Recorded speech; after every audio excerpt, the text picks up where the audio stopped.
Qu'est-ce que tu penses de Kadir Msroulo? Moi, je pense que c'est un bon historien. T'as lu ses livres? Salam alaikum salam, d'ailleurs. T'as pu acheter ses livres ou pas? Ils sont pas en vente, là. Parce qu'ils ont des problèmes d'édition, mais c'est un bon historien. Ouais, j'ai deux, trois de ses livres. Salam alaikum salam. Déjà lui, Osman Natarihi. Après, il y en a deux, trois là-bas. Il y a lui qui est pas mal intéressant. Osman Oğulları'nın Dramı. Ça raconte l'histoire des Osmanlis qui se sont fait virer de la Turquie. Ah, en français, il n'y a pas. Trop littéraire en turc. Non, tu sais quoi, lis en turc, toi, lis en turc. Et en français aussi, mais les livres en français, il y en a, mais c'est galère à trouver, tu vois. Faut se forcer à lire en turc. Regarde, moi, la majorité des livres que j'ai, ils sont en turc, là, en haut. Ceux en français, ils sont en bas, mais il n'y en a pas beaucoup. Salam alaikum, quel est votre dogme? C'est-à-dire, quelle est votre école, tu veux dire? Khorasani? Comment tu vois l'avenir du Moyen-Orient? Bah écoute, si les pays riches arabes continuent à soutenir Israël et tout le monde occidental, au lieu de soutenir les États musulmans avec tout l'argent qu'ils ont, l'avenir du Moyen-Orient, je ne vois pas très bien. Et puis, l'Irak est en guerre, l'Iran est en guerre, le Yémen est en guerre. Il n'y a pas un seul pays qui n'est pas en guerre là-bas, c'est un peu compliqué. Et il n'y a pas d'union, tu vois. Il y a la Ligue arabe, mais même entre eux, ils se chamaillent. Les Turcs, entre eux, ils se chamaillent. Comment tu veux créer l'union avec tout ça? Tu penses quoi de Mustafa Kemal? Bah, j'ai fait des vidéos sur Atatürk, va voir là-bas.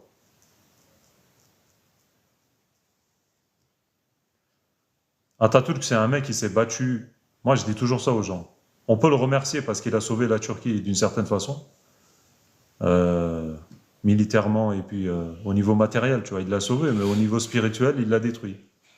C'est ça le problème. T'as beau te battre et puis sauver les terres. D'ailleurs, avant de le sauver, ils l'ont bien détruit avec les jeunes Turcs, tu vois, parce qu'il a fait partie un peu des jeunes Turcs, même s'il ne s'aimait pas trop. Et on va dire matériellement, il a sauvé, mais spirituellement, il a tout détruit, tu vois. C'est ça le problème, en fait. Et le plus important pour nous, c'est le spirituel, parce que le mec, le califat, il l'a enlevé, il n'y a plus la charia, tout ce qui est européen, il l'a ramené. Mais l'Empire ottoman, il s'est détruit lui-même. Hein. Ouais, quand je veux dire matériellement, je veux dire, il a sauvé les terres, quoi, tu vois. Parce que c'est vrai que après le traité de Sèvres et tout, la Turquie, elle était pas mal partagée. Les Européens voulaient le partager, tu vois. On va dire qu'il s'est battu et il l'a sauvé un peu, tu vois. Salam alaikum alaikum salam. Mais le plus important, c'est le côté spirituel pour nous. C'est tout ce qu'il a détruit, quoi. Il change ton écriture, le mec, il change ta façon de t'habiller, il change ta pensée, machin. Sèvres n'a jamais été signé. Ouais, c'était un projet, ça n'a pas été signé. Mais... D'ailleurs, ça faut que je vérifie, parce que Mourad Bardakchi, il dit il l'a signé. Je suis en train de lire un livre de lui. Je sais pas pourquoi il a écrit Sèvres a été signé par l'Empire ottoman, je sais pas quoi, tu vois, dans Enver, là. Ça faut que je vérifie, normalement, ça n'a pas été signé. Quelle terre il a sauvé? Mes frères, les Européens, ils se sont partagés la Turquie. Les Grecs, ils ont envahi l'Ouest. Les Français, ils ont envahi le Sud. Les Anglais d'un côté, les Russes de l'autre. Et Atatürk, avec ses copains, on va dire, il s'est un peu battu et puis militairement, il a sauvé, mais il a niqué tout ce qu'il a sauvé après. C'est ça le problème. Kadir Mosroğlu, il dit, imaginez un mec qui sauve une fille d'un feu. Il y a un feu dans un bâtiment, tu sauves la fille. Là, les gens, ils vont te remercier puisque tu as sauvé la fille. Mais si le même mec, il va derrière un mur et puis il viole la fille, là, tu vas pas dire, oh putain, c'était un sauveur et tout. Tu vas dire, c'est un gros connard. Atatürk, c'est pareil. Il sauve un truc, mais il détruit le truc qu'il a sauvé. Tu vois ce que je veux dire? Salam alaikum, Koday Gassin. Alaikum salam, mon frère. T'as dit quoi, mon frère, pour que je te réponde pas? J'ai pas vu de talent. Pour toi, le Coran est-il incréé ou est-il créé? Tous les savants sunnites, ils disent qu'il est incréé, tu vois. En tout cas, le Coran, le papier, tout ce qui est papier, tout ce qui est écriture, machin, ça a été créé. Mais les paroles du Coran en lui-même, c'est incréé, tu vois. Enfin, quand toi tu veux dire incréé, est-ce que tu veux dire ça n'a pas eu de début? Les savants sunnites, c'est ce qu'ils disent, ouais. C'est quoi le mot Fathullah? C'est-à-dire, tu veux savoir ce que ça veut dire Fathullah? Bah, Fath, ça veut dire ouvrir, conquérir quelque part. Fathullah, peut-être ça veut dire le. Je sais pas exactement ce que ça veut dire en vrai, tu vois. Le fatih de Dieu, tu vois, le fath d'Allah.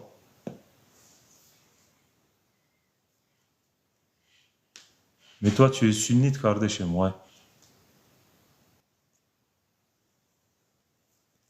Un vrai Turc n'aime pas Atatürk. Si tu savais tous les Turcs qui aiment Atatürk en Turquie, un vrai musulman ne devrait pas l'aimer. Mais il y a des Turcs musulmans, ils sont inconscients, du coup ils l'aiment, tu vois. Tu penses quoi de la situation du Kurdistan? Ça, on me la pose souvent cette question, et je réponds toujours la même chose. Frère, moi j'ai envie que les Kurdes aient un pays, j'ai envie que les Kurdes aient un drapeau. Mais comment tu veux le faire dans l'état du monde actuel, sans diviser les pays musulmans? Si tu arrives à créer cet état sans diviser les pays musulmans, je suis d'accord, vas-y. Faisons un Kurdistan, il n'y a pas de souci. Si tu veux, on l'installe n'importe où, tu vois, même en Sibérie, tu vois. Mais faut que tu arrives à faire ça, faut que tu trouves une solution sans diviser les pays. Enfin, le monde musulman, il est déjà assez divisé, tu vois. Tu penses quoi de l'approche purement spirituelle de l'islam? Lire le Coran et l'interpréter soi-même. Alors, l'interpréter soi-même, c'est une grosse bêtise. Parce que ni toi, ni moi, ni personne ici ne sommes des savants, ne sommes des mujtahids. Mujtahid, ça veut dire les grands savants qui arrivent à mettre en place des lois par rapport aux preuves. Euh, nous sommes rien en fait. Et, nous ne sommes pas des grands savants, donc interpréter soi-même, c'est pas possible. Vaut mieux lire le Coran avec à côté le tafsir. Tafsir, ça veut dire des livres qui expliquent les versets. Pourquoi le verset, enfin, qu'est-ce que le verset veut dire, qu'est-ce que le verset explique, comment les savants l'ont interprété, etc., etc. Donc, interpréter soi-même l'islam, c'est pas possible. Parce que tu imagines, il y a 1 milliard de musulmans, on va dire, il y aura 1 milliard d'interprétations différentes. Donc c'est un peu compliqué. Assalamu alaikum. Adil, Sidi Adil, comment allez-vous? Alhamdulillah, ça va, très bien. Penses-tu à une vie extraterrestre? Il y a moyen, pourquoi pas. Après, quand tu regardes les sources, si tu te bases sur l'islam, ni dans le Coran, ni dans les hadiths, il n'y a pas de signe, on va dire, qui nous expliquerait une vie extraterrestre. Quoique, il y a un verset qui parle d'êtres qui traînent par terre, mais est-ce que ça parle d'êtres qui traînent par terre dans ce monde ou dans un autre monde? Ça, j'en sais rien. Alors, une vie extraterrestre, Allahu Alam. Ça se pourrait. Tu deviens faux sur TikTok, il y a des kafirs qui s'allient notre religion, les gens de chez en plus. Ouais, mais TikTok, faut pas tout regarder. Moi, TikTok, juste, je partage des vidéos. Je regarde jamais. Les musulmans qui aiment Atatürk sont tous ultranationalistes. Bah, en général, ouais. Parce qu'Atatürk aussi, il était ultranationaliste. Et puis raciste aussi.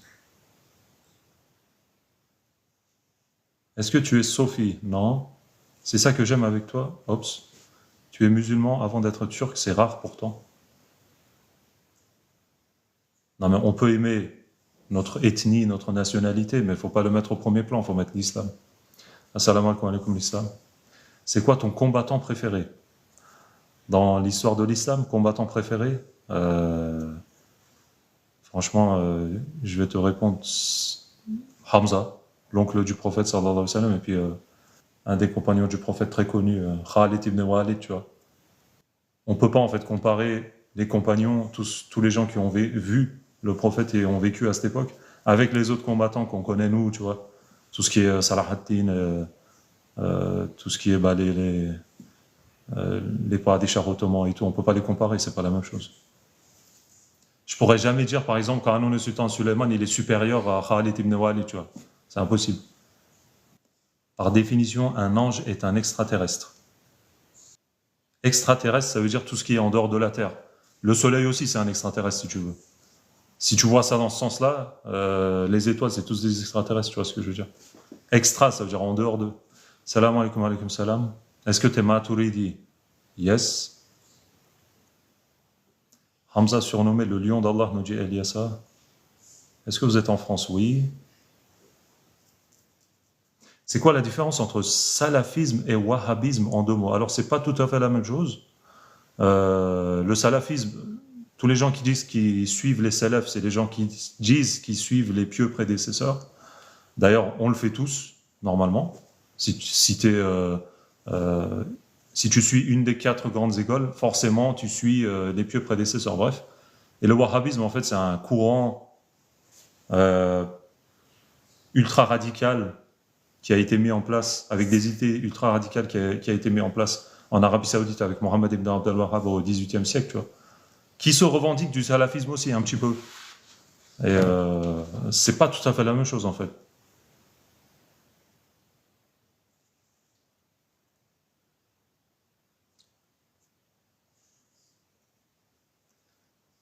Après, soleil, c'est pas un être vivant selon la science, mais un ange, c'est différent. Je sais pas où tu vas en venir avec tout ce que tu dis. Pourquoi ce serait pas un être vivant? Parce qu'il y a des atomes dans le ciel aussi. Dans le soleil, pardon, je dis le ciel. Il y a des atomes, ça bouge, ça vit, il y a un truc, tu vois. Mais je vois pas où tu vas en venir, mais c'est pas grave. Salam alaikum alaikum salam. Il y a eu une guerre entre Wahhabites et Ottomans, en plus, si je me trompe pas. Il y a eu beaucoup de guerres entre tous ceux qui se revendiquent des idées de Mohammed ibn Abdel Wahhab avec l'Empire ottoman. Mais l'Empire ottoman, il était un peu dans une galère à cette époque, au XVIIIe siècle et tout. Et il a préféré envoyer on va appeler ça émir, l'émir d'Égypte, qui s'appelait Mehmed Ali Pacha. Et lui, il a envoyé ses enfants pour combattre les Wahhabites et tout, etc. Mais vous verrez ça si tu lis l'histoire de comment est née cette idée, tu verras.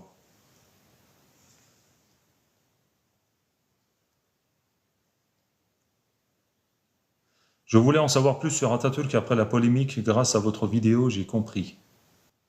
Moi, je lis le Coran Karim presque tous les jours, pendant une semaine où je reprenais les versets. Le Coran, il faut le lire tous les jours, tous les jours. Même si c'est un verset, faut pas lâcher. Qu'Allah nous épargne des supplices de la tombe et du châtiment de l'enfer. Amin. Bonsoir, est-ce que tu es prof? Bonsoir, non, je ne le suis pas. Je suis qu'un simple agent de sécurité qui s'intéresse à l'histoire. Ça me répondait tout ce que je pensais, tout ce que j'avais dans ma tête dans la journée. Bah écoute, si les versets te motivent à vivre, tant mieux. Lis les hadiths aussi. Et le prophète, ce qu'il a fait aussi. En fait, il faut étudier l'islam de fond en comble, de A à Z. Et Allah alam, tu trouveras ton chemin ou ton bonheur, je ne sais pas ce que tu cherches, mais. Est-il vrai qu'il y avait certains sultans ottomans qui s'adonnaient à du shirk, astrologie, etc. Bah écoute, ouais, j'ai cru que tu avais écrit astronomie. Qui s'adonnait à du shirk, non, je pense pas. Sinon, on l'aurait su. Sinon, on l'aurait su. Est-ce que tu es turc cousin? Ouais. Est-ce que tu avais d'autres objectifs qu'agent de sécurité ou alors tu voulais juste un cadre de vie simple? Alors, quand j'étais plus jeune, j'avais aucune idée de ce que je voulais faire, tu vois. D'ailleurs, les jeunes en général sont comme ça. Qu'est-ce que tu veux faire plus tard? Je sais pas, tu vois, c'est ça la réponse. Donc, si aujourd'hui tu me demandes ce que tu veux faire, j'aurais bien voulu faire historien, tu vois, ou chercheur, ou un truc comme ça. Ou l'astronomie aussi, j'aime pas mal. Salam alaikum salam. Est-ce que les Seltchouks sont aussi une dynastie turque? Ouais.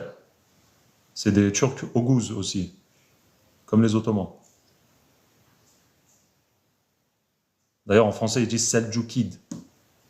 En turc, on dit Selçuklu. Parce que celui qui a fait cet empire, il s'appelle Selçuk Bey. Dès le premier verset, ça me répondait directement, tous les jours sans arrêter pendant une semaine. C'est très fort comme émotion. Masha'Allah, mon frère, continue comme ça avec le Coran. Si tu as une relation comme ça avec le Coran, tant mieux. Salam alaikum salam. Est-ce que tu peux nous expliquer le halévisme? Alors, les Halévis en Turquie, en général, les Halévis, ils étaient installés en Azerbaïdjan à l'époque, les Turcs, qui étaient chiites, on va dire. Avec les efforts, entre guillemets, de Shah Ismail. C'était un Turc, lui, un sultan, enfin, c'était un Shah plutôt, turc, qui a régné en Iran, qui était chiite, qui a envoyé des hommes dans l'Empire ottoman. Ça, c'est à l'époque de Yavuz Sultan Selim, juste avant, à l'époque de son père, pour justement convertir, entre guillemets, les gens sunnites au chiisme, tu vois. Et le halévisme s'est créé par rapport à ça, je pense, moi, que le début du halévisme, ça vient de là. Après, il faudrait faire des recherches. C'est un peu la faute de Shah Ismail, quoi. J'ai jamais entendu que les Turcs étaient chiites. À l'époque, ouais, ils étaient chiites. Ceux qui étaient en Azerbaïdjan, tu vois, à l'époque de Yavuz Sultan Selim, ceux qui étaient en Azerbaïdjan, ils étaient chiites. C'est après que le halévisme est né, on va dire, tu vois. Le halévisme, c'est un peu différent du chiisme, mais c'est un peu pareil, le concept. Tu vois. Aimer Ali plus que tout et tout, tu vois ce que je veux dire, et insulter les sunnites, machin, tu vois, et les compagnons et tout. C'est ça la doctrine des chiites. Les Safavides étaient chiites, ouais, exactement. Bah, les Safavides, c'était justement Shah Ismail et c'était des Turcs en fait, hein. Des Turcs d'Azerbaïdjan qui ont régné en Iran. Jusqu'à il n'y a pas longtemps, il y avait que des dynasties turques en Iran. Après, il y a eu les Qadjar, comme la marque de voiture, la Renault Qadjar. Il y a eu les Qadjar, il y a eu d'autres dynasties, mais que des Turcs. Et après, c'est après que les vrais Iraniens, pure souche, on va dire, ils ont repris le pouvoir en Iran, dans les années 90, ou je ne sais plus exactement. Est-ce que tu penses quoi des tensions présentes au Moyen-Orient et l'implication de la Turquie dans le conflit? Bah, la Turquie, ce qui est bien, c'est que géostratégiquement et puis historiquement, c'est un pays que tout le monde a besoin, je pense. Parce qu'il a eu ce rôle de grand frère, on va dire entre guillemets, pendant à peu près 600 ans, 700 ans du monde musulman. Donc, penser à un avenir du Moyen-Orient sans la Turquie, c'est un peu compliqué. Et ce qui se passe au Moyen-Orient, c'est, comme je disais tout à l'heure, c'est les pays riches du Moyen-Orient, comme l'Arabie Saoudite ou les Émirats Arabes Unis, qui ont le pétrole, qui ont l'argent, mais qui font, visuellement en tout cas, presque rien pour les musulmans qui souffrent. Et que ce soit au Yémen ou en Birmanie ou chez les Ouïghours. Alors qu'ils ont l'argent, ils ont tout, ils ont l'influence et tout, mais c'est un peu comme les toutous de l'Amérique et de l'Europe. Ça, c'est dommage. Après, la Turquie, c'est pas le top niveau non plus, tu vois. Niveau islam, c'est pas top niveau, mais ça va le faire, Inch'Allah, un jour ça va le faire.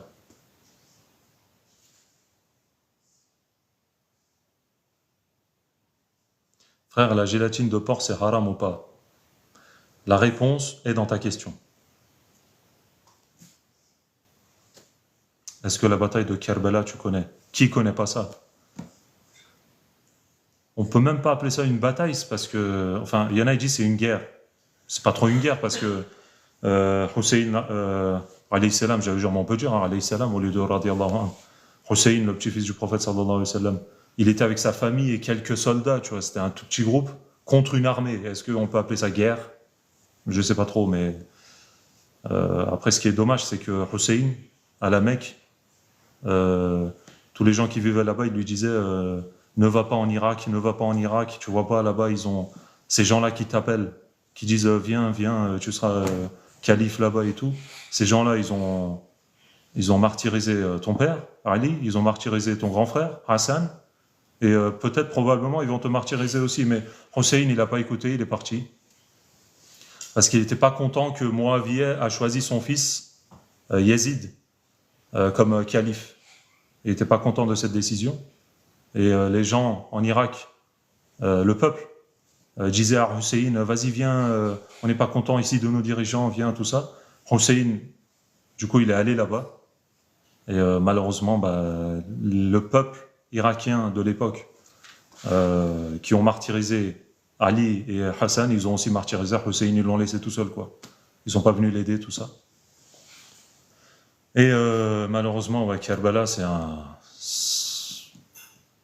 une situation historique très tragique, tu vois, pour le monde musulman. Pourquoi ils ont fait ça, les Irakiens?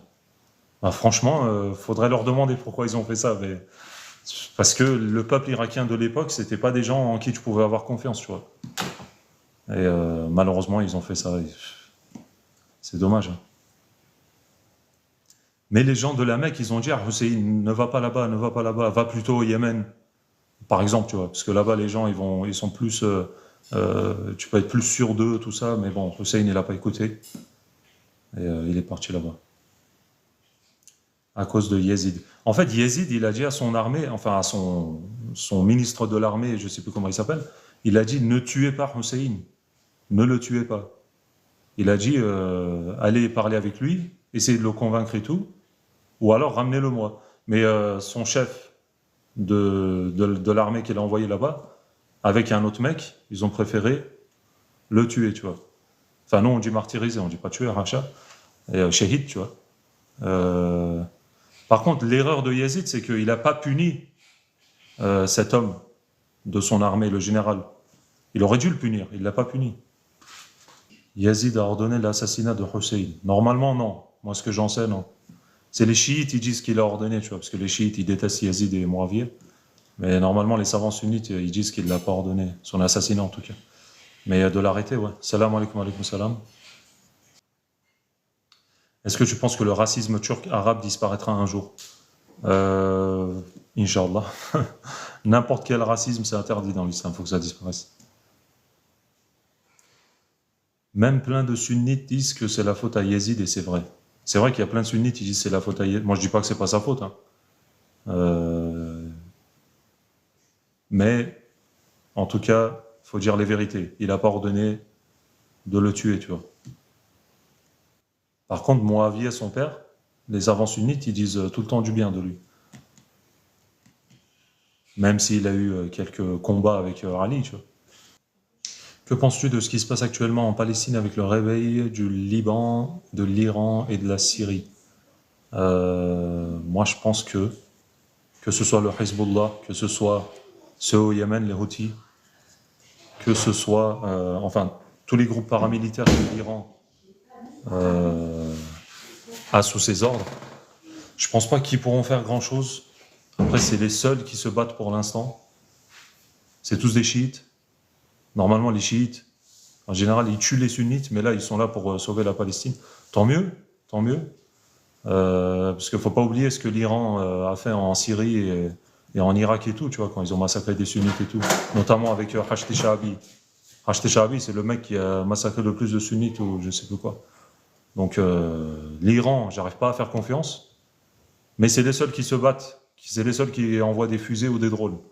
Les pays sunnites musulmans, on ne sait pas où ils sont là. Il y a des rumeurs qui disent que c'est l'Iran qui a tué le chef du Hamas. Franchement, j'ai du mal à croire, mais je sais pas, faut vraiment des preuves, quoi.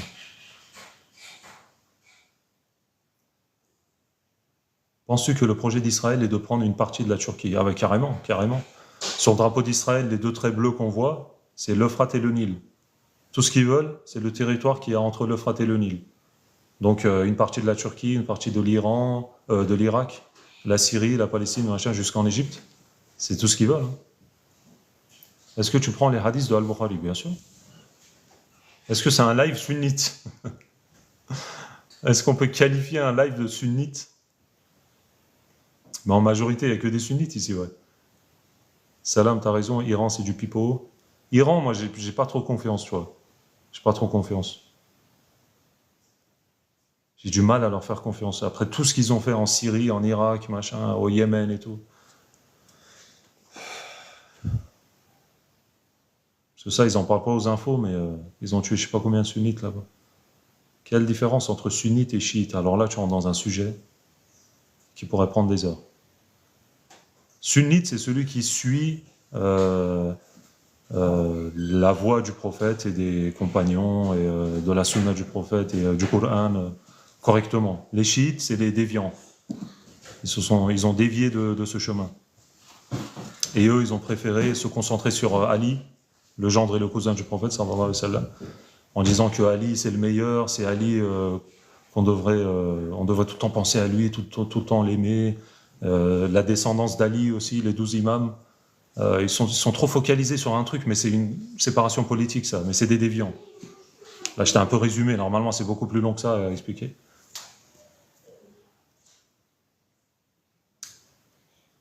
Et celui qui suit la voie d'Abraham, c'est quoi? Alors nous, les musulmans, on dit, d'ailleurs le prophète aussi, il a des phrases comme ça, il dit qu'il est sur la voie du prophète Abraham, tu vois, Ibrahim en arabe. Et il dit ça dans le sens où il est dans la même religion, enfin, religion. La religion, il n'y en a qu'une, en fait, depuis Adam, depuis le premier prophète et le premier être humain créé, la seule religion, c'est l'islam. Même si à l'époque, le mot islam n'était pas utilisé. Par contre, les prophètes ont ramené des lois différentes, des charias différentes. Du coup, Ibrahim, il a une charia différente, mais sa religion, c'est l'islam aussi. C'est pour ça qu'on dit qu'on est sur le même chemin que lui. C'est le chemin de la religion du tawhid. Le schisme, ça a été créé pour diviser le musulman. Bah, le mot shia, ça veut dire celui qui fait partie d'un groupe, celui qui est fanatique d'un groupe, on va dire.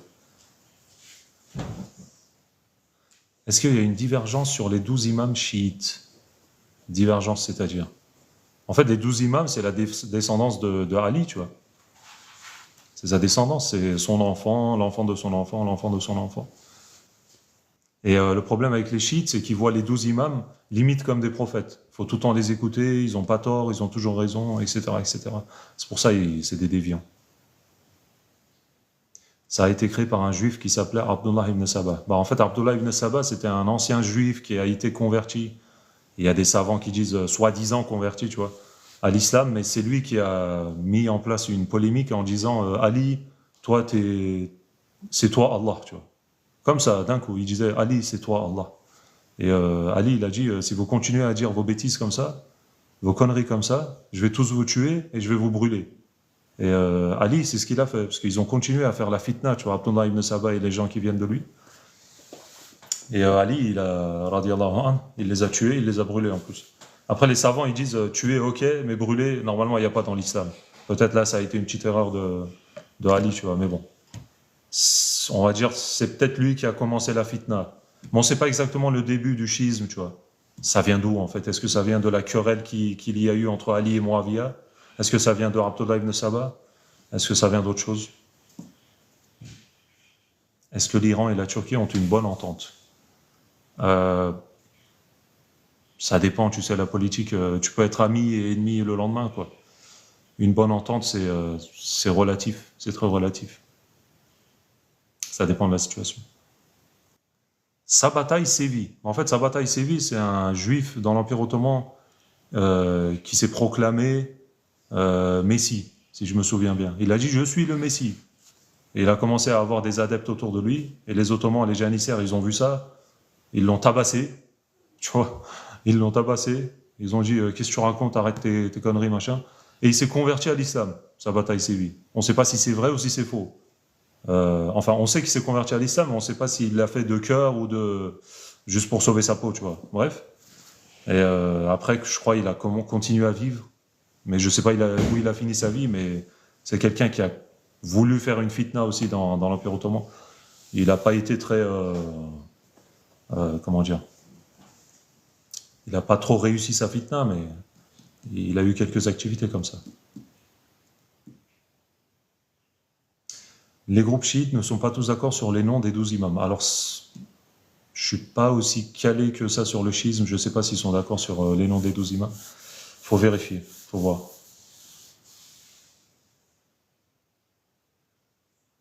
Les chiites ne sont pas musulmans. Alors pour dire qu'ils ne sont pas musulmans, il faut voir en quoi ils croient.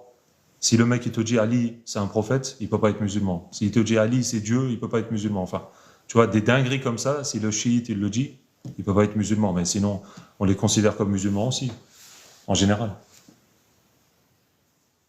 Les sabbataïstes en Turquie sont encore en train de nuire à la communauté. Excusez-moi, franchement, je pense que les sabbataïstes, il n'y en a pas trop. Hein. Peut-être qu'il n'y en a même pas en fait.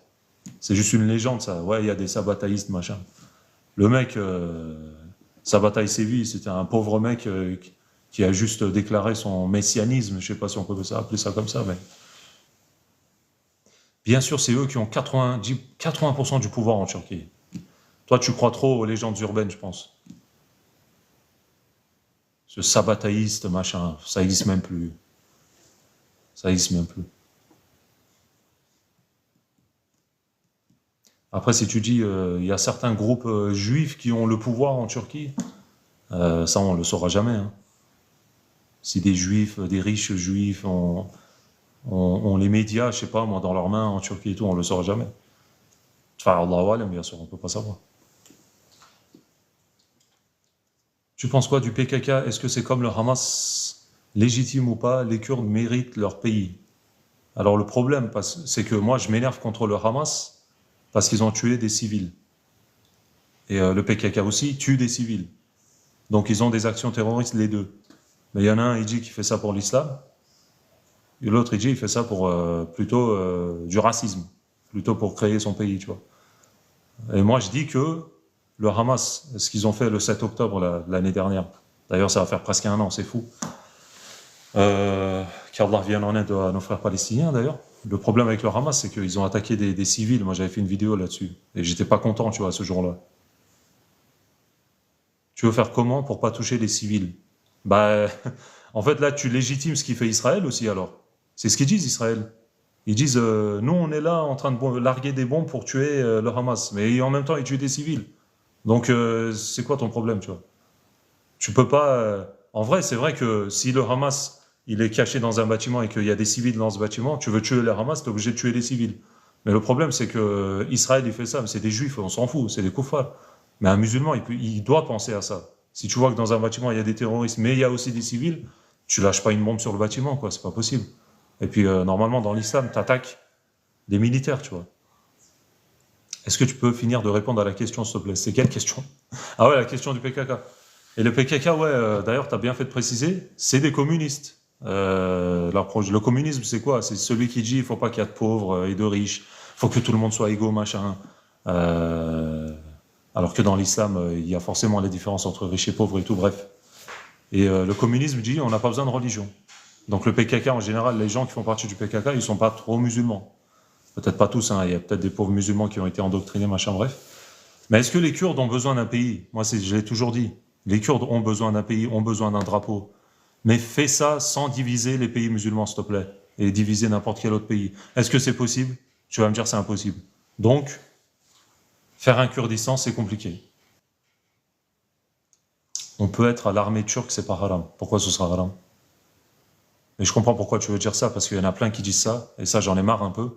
Ils disent ouais, la Turquie ou alors certains autres pays musulmans, il n'y a pas la charia, il y a la laïcité, il y a un système de koufar.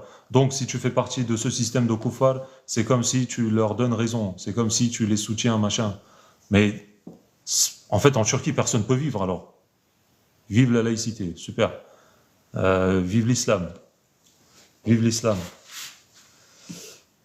Qu'est-ce que j'allais dire? Donc, celui qui te dit fais pas partie de l'armée parce que sinon tu vas faire partie du système de Tarout, tu vois, fais pas partie, sois pas prof en Turquie, sois pas rien. En fait, les musulmans ils peuvent plus vivre en Turquie. Nous, on vit en Turquie ce qu'on vit parce qu'on est obligé. L'Atatürk qui a ramené la laïcité et la démocratie en Turquie, enfin la démocratie, il n'y avait pas encore à son époque parce que c'était parti unique jusqu'en dans les années 50. Enfin bref, tout ce qui est islam, il l'a jeté à la poubelle, tout ce qui est européen, machin, il l'a ramené. Et tu es obligé de vivre dans ce système, t'as pas le choix. Moi, j'aimerais bien que le système change du jour au lendemain. Atatürk a bien fait ça du jour au lendemain.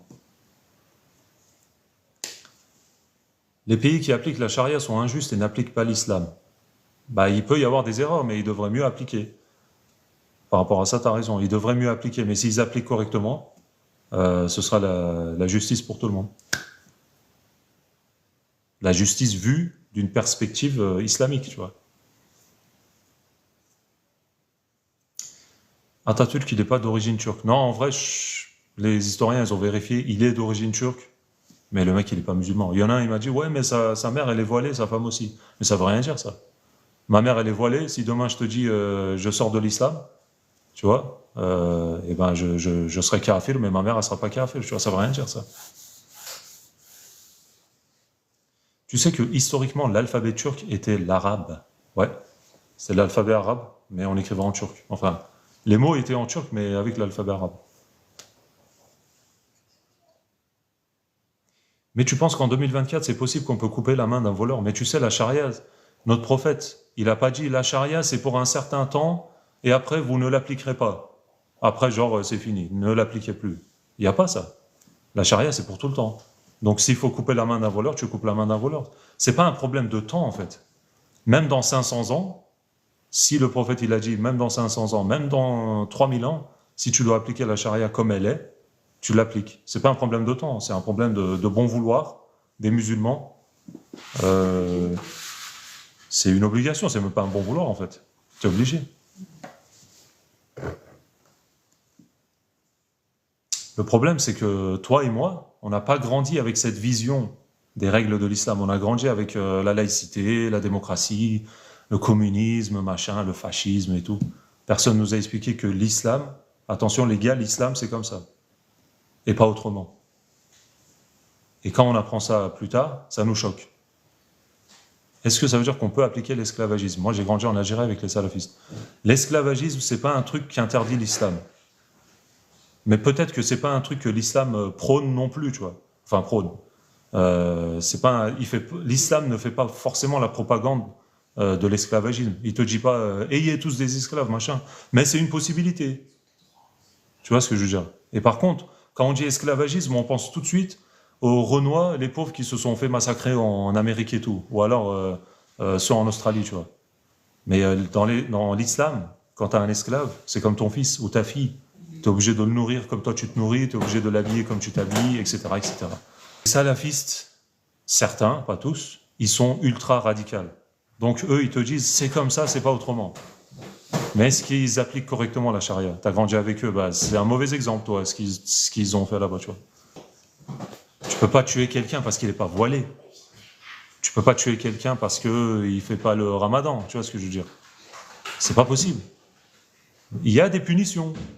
Coup de fouet, coup de bâton, machin, pour te dire la vérité. Il y a des punitions, tu vois. Ils appliqueraient la vraie charia, si tu es apostasié de l'islam, ben t'es tué. Ça, c'est vrai par contre. L'apostasie, l'islam ne l'accepte pas, parce qu'il y a une parole du prophète sallallahu alayhi wa sallam, il dit, celui qui quitte la religion, tuez-le. Mais forcément, il y a une raison plausible et valable pour ça, tu vois. Mais c'est vrai que l'apostasie, l'islam n'accepte pas, ça, c'est pas faux. Mais tu vois, on n'a pas grandi avec ça, on nous a pas expliqué l'islam correctement, tu vois. C'est pour ça que toi, par exemple, t'as été choqué. Et t'as vu des mauvais exemples aussi, probablement. C'est pour ça que tu dis que l'islam peut-être, enfin la charia ne peut pas être appliquée aujourd'hui, au XXe siècle, au XXIe siècle, tu vois. Moi, les salafistes m'ont écœuré clairement, c'est en vivant à Istanbul que j'ai apprécié de voir les soufis. Bah écoute, moi j'aimerais bien que, Inch'Allah, dans ta vie, tu verras que des bons exemples, que des gens qui suivent l'islam correctement. Viens à Ismaïla alors. Est-ce qu'elle sait c'est quoi Ismaïla? Mais aujourd'hui, une personne qui veut sortir de l'islam, tu vas pas le tuer. Bah écoute, s'il y avait un système de charia, normalement il est tué. Mais comme il y a, par exemple, moi je suis en France là, il n'y a pas de charia. Si je te dis, allez les gars, je sors de l'islam, personne va rien faire. Mais dans un pays musulman, normalement il est tué. Mais peut-être que même ça, c'est peut-être pas une obligation. Ça, faut voir ça avec les savants. Je suis pas savant. Peut-être que c'est une des options, mais tu peux peut-être l'emprisonner aussi, tu vois, à vie. Tu vois ce que je veux dire? C'est possible aussi. Ou alors tu le jartes du pays. Faut voir ça avec les savants.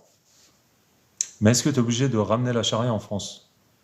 Alors en France, franchement, qu'il y ait la laïcité ou la démocratie ou je sais pas quoi, je m'en fiche. Après, tout le monde aimerait bien que le monde entier devienne musulman, tu vois, c'est pas faux. Mais mon but premier, c'est pas de ramener la charia en France. C'est de le ramener déjà dans les pays musulmans. Parce que les pays musulmans, là, ils sont un peu en galère là, de spiritualité. Ah oui, il me semble que cette règle, c'est que pour les hommes. Alors là, aucune idée, il faut que je vérifie. Faut que je vérifie. Tu penses quoi des accords du Maroc avec Israël? Je sais pas, je suis pas au courant de ces accords.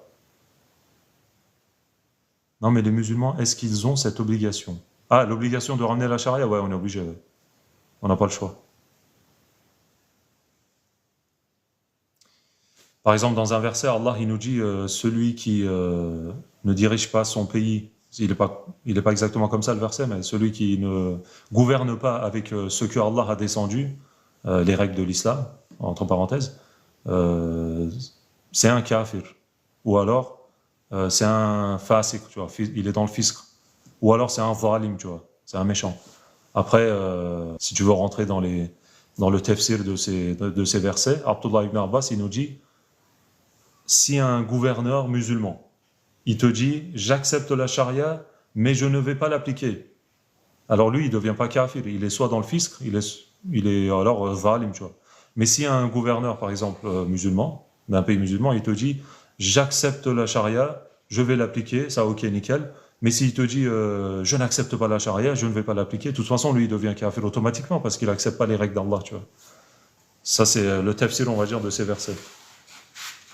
Un des tafsirs peut-être, mais ouais, la charia est obligée, ouais. Et les femmes emprisonnées à vie. Alors là, tu m'apprends des trucs, il faut que je vérifie ça.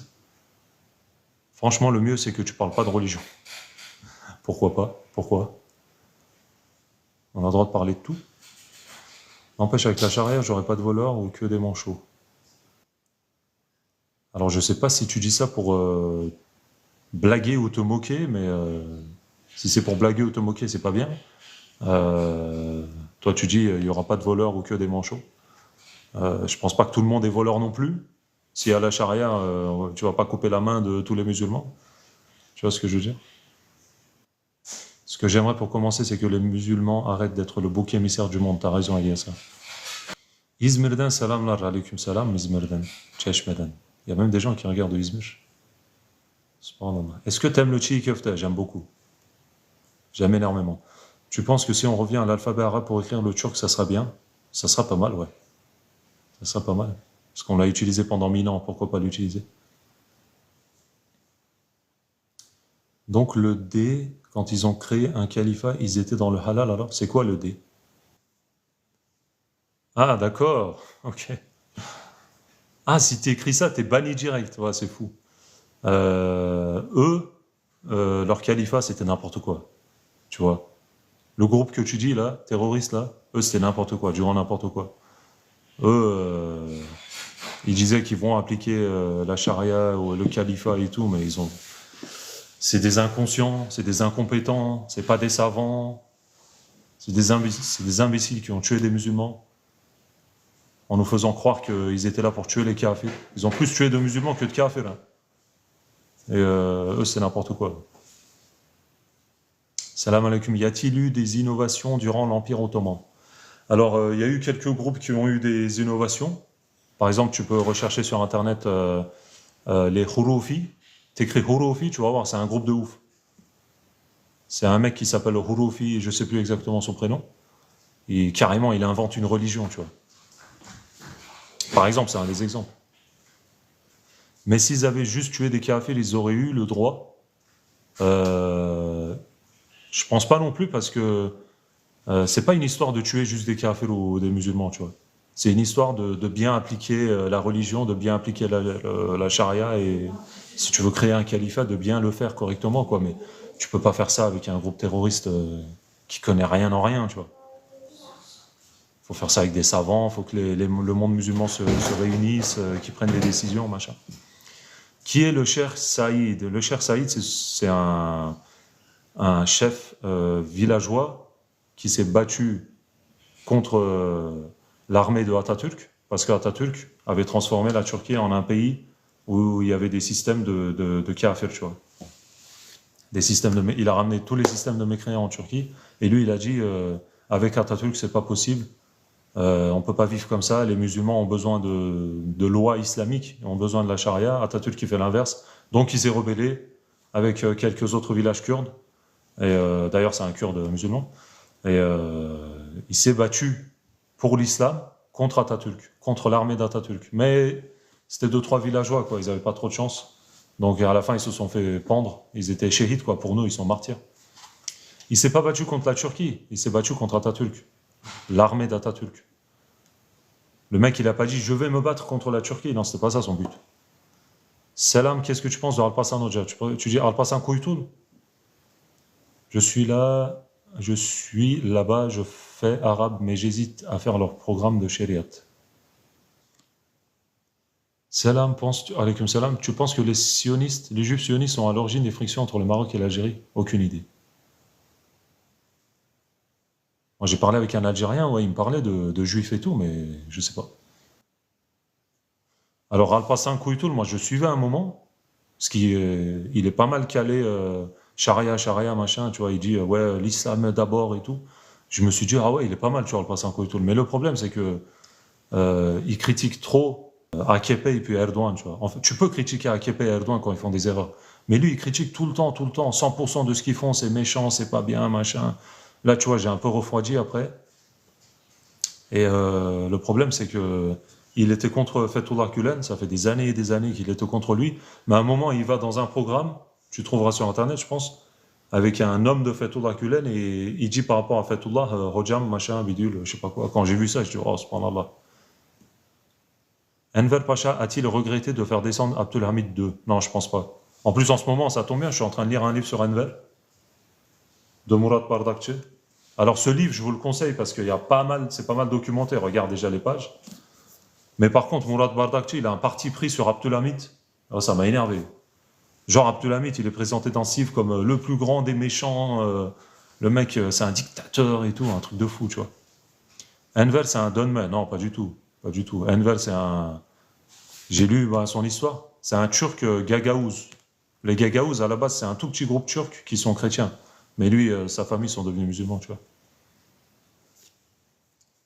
Bah, Mourad Bardakci, j'aime bien parce que il parle toujours avec des sources, tu vois. Par exemple, il parle jamais sans source. Il y a un livre, tu vois, Red Miras. Là, lui, il est pas mal, tu vois. Dans ce livre, il t'explique pourquoi le sultan Abdulhamid, son palais, là on le voit, là son palais, il a été transformé en casino, truc de fou. Et comment ça se fait que les musulmans en Turquie ont commencé à rejeter tout ce qui appartenait à l'Empire ottoman et tout. En fait, il t'explique ça en gros. Mais il critique Atatürk, c'est pas un lèche-botte. Bah, il critique, ouais. Mais dans certains trucs, il a un parti pris, il faut faire gaffe, hein. Il a forcément un parti pris.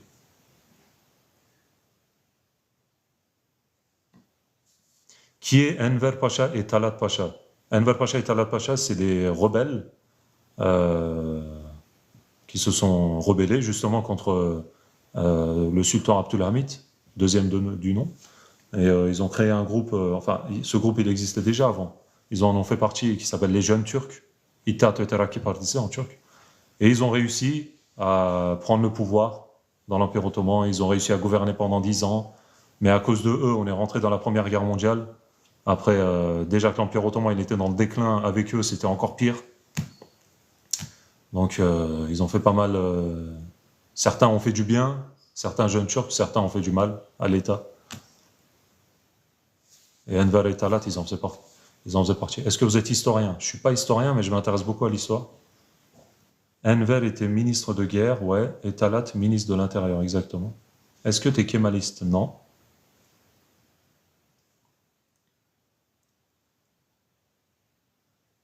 Que répondre à nos frères musulmans qui rejettent la conso du mariage d'Aïcha à 9 ans? Eh bien, ils n'ont pas intérêt à faire ça parce que c'est Aïcha, radiallahu anha, elle-même qui dit qu'elle s'est mariée à 6 ans et le mariage a été consommé à 9 ans. Donc, tu es obligé d'y croire, quoi, t'as pas le choix. Après, il y a une source très très faible qui parle de la sœur, de l'âge de la sœur d'Aïcha, radiallahu anha. Et par rapport à son âge, par rapport aux dates, cette source faible nous dit que Aïcha, en fait, elle avait à peu près 17-18 ans. 16, 17, 18. Mais la source la plus sûre, c'est Aïcha, radiallahu anha, elle-même qui le dit, qu'elle s'est mariée à 6 ans et ça a été consommé à 9 ans.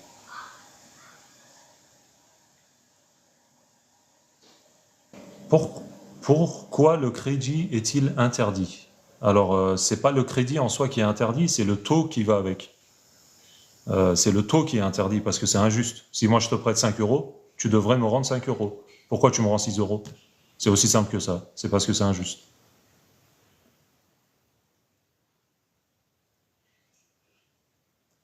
Tout n'est pas authentique dans les hadiths. Alors forcément, il y a des hadiths qui sont plus faibles que les autres. Il y a des hadiths sahih, il y en a, ils sont munkar, il y en a, ils sont dans d'autres groupes et tout.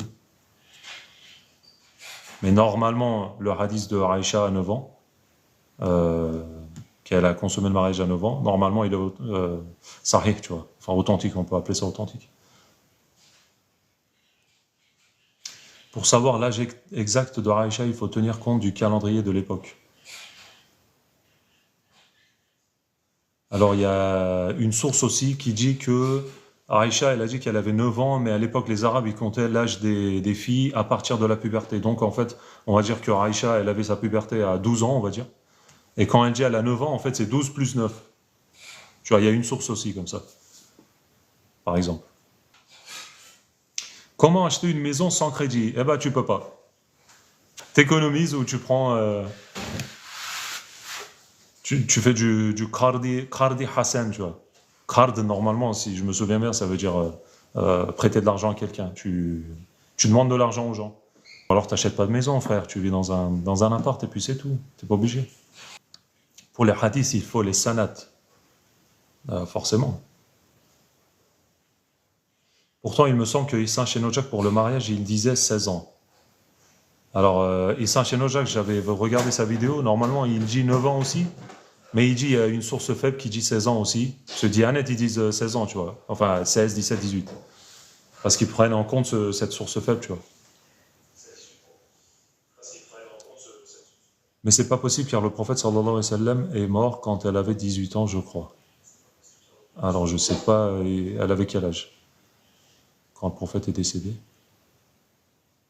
Tous les gens qui achètent une maison à crédit sont-ils dans le péché? S'il y a un taux d'intérêt là-dedans, ouais. T'es dans le péché et c'est haram carrément. Comment acheter une voiture sans crédit avec intérêt? Trouver une solution.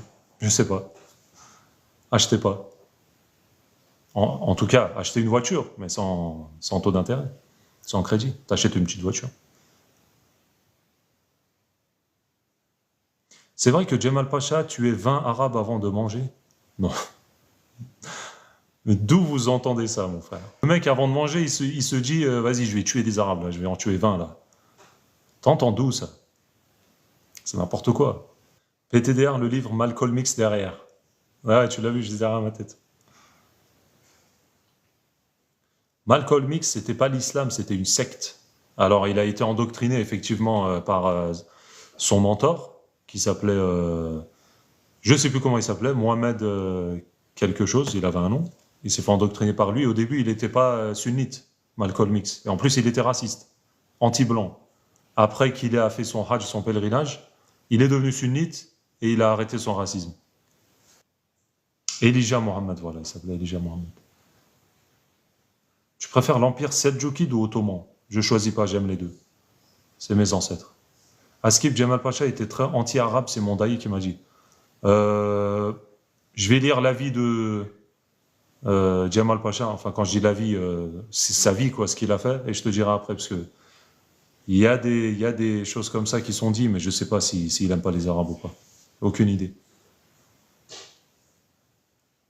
Certains sont arrivés dans l'espace. Vous discutez encore du riba.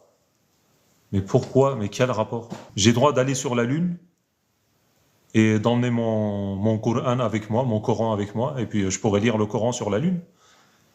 Moi, je vois pas le rapport, tu vois. Je peux aller sur Mars et faire ma prière là-bas. C'est pas incompatible.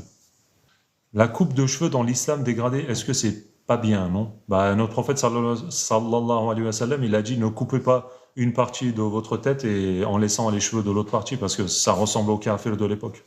Donc, c'est pas bien. Il y a divergence sur le dégradé, c'était pas cette coupe que parle le hadith. Ouais, normalement, c'est une autre sorte de coupe, tu vois. Parce que normalement, c'est une coupe. Le hadith, il parle d'une coupe où tu coupes la moitié, tu laisses l'autre moitié, si je me souviens bien. Mais ça ressemble au dégradé d'aujourd'hui, tu vois. D'ailleurs, la coupe dégradée, regarde les nazis, ils avaient la même coupe. Est-ce que tu es sûr que tu veux leur ressembler? Déjà, rien que ça devrait suffire à pas leur ressembler, tu vois. Enfin, le hadith, déjà, ça suffit. Est-ce que les machines UV, c'est haram? Alors moi, j'ai vu dans un hadith, je crois, notre prophète, sallallahu alayhi wa sallam, il disait que se bronzer, normalement, c'est pas bien. Pour quelle raison, je sais pas, mais dans tous les cas, se bronzer, c'est pas bien. C'est drôle que tu parles des nazis, mais ils avaient des bataillons albanais musulmans. Bah, tu sais quoi? Ça, je sais pas exactement ce que tu viens de dire, peut-être. Mais ce qui est encore plus drôle, entre guillemets, tragicomique, c'est que le imam de la Palestine de l'époque, je sais plus son nom, regardez sur internet, tu vas voir, il est allé voir Hitler, il y a même des photos, tu vois, il est assis à côté d'Hitler et tout, pour lui donner son soutien contre les juifs de la Palestine, tu vois.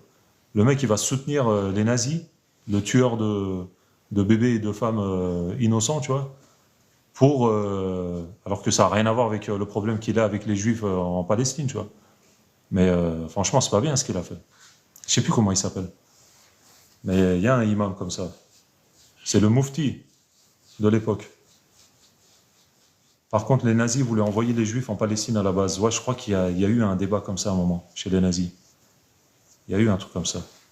Mais ce qui est fou avec les nazis, c'est que l'Allemagne entière a accepté leurs idées, tu vois. Est-ce qu'ils savaient ce qui se passait dans les camps d'extermination? J'en sais rien. Mais c'est un truc de fou. Parce que en même temps, quand tu dis au peuple, ouais, je vais vous sauver de la précarité et tout, je vais vous donner de l'argent, vous inquiétez pas, je vais vous aider, machin, tout le monde va voter pour toi, tu vois.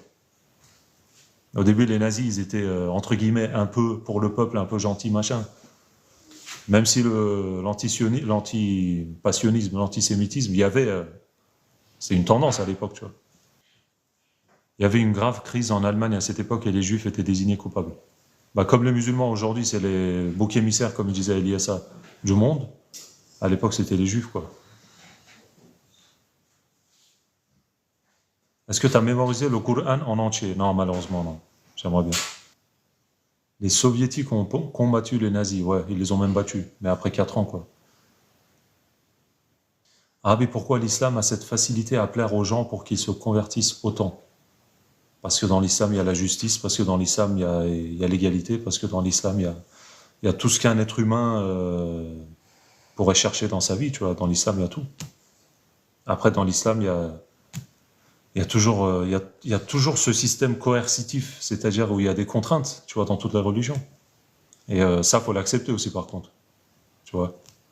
Et parce que si quelqu'un se convertit à l'islam juste en disant, ouais, c'est une religion où tout est rose, tout est magnifique, tu vois, comme s'il marchait dans un champ de fleurs, c'est pas... L'islam, c'est ça aussi, mais il y a aussi le côté coercitif, tu vois.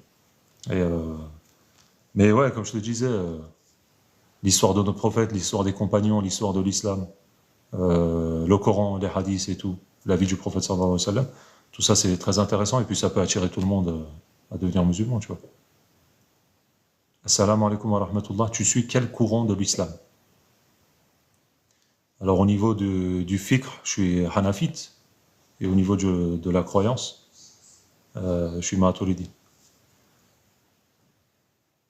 T'es de quelle religion? Je pense qu'on est tous musulmans ici à peu près.